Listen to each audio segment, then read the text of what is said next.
دل کی ہر بات نہیں کہی جا سکتی، شاید اسی واسطے ہی خدا نے خاموش آہیں اور سسکیاں بنائیں، آنسو پیدا کیے، طویل نیند بنائی، اور اسی خاطر ہی بے کیف مسکراہٹ اور وقت الوداع ہاتھوں کو ہلانے کا سامان پیدا کیا۔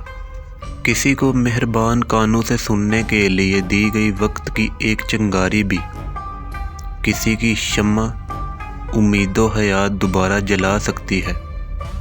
لیکن کیا کریں، ہم اپنی زندگیوں میں اتنے مصروف ہو گئے ہیں کہ ساتھ والے انسانوں کا احساس تک نہیں ہوتا۔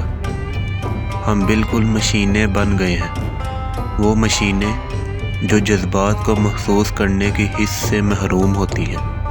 کریں کسی کو نہ بتائیں، سچی محبت کی کہانی بسر کریں اور کسی کو نہ بتائیں، خوشی سے رہیں اور کسی کو نہ بتائیں۔ لوگ خوبصورت چیزوں کو برباد کر دیتے ہیں۔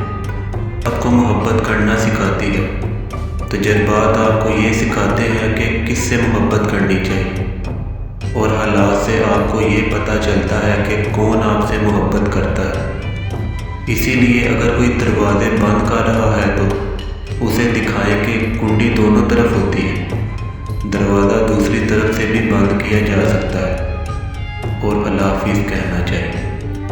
ہم لوگ نفرتوں، دھوکوں، سازشوں اور بے یقینوں کے اتنے عادی ہو چکے ہیں کہ اور حلوف پہ بڑی مشکل سے اعتبار پاتے ہیں۔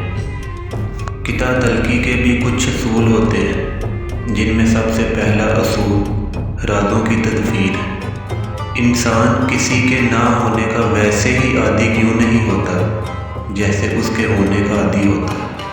اگر کسی سے تعلق کاٹ چکے ہو تو اس کے متعلق باتیں کرنے کا سلسلہ بھی کاٹ دو۔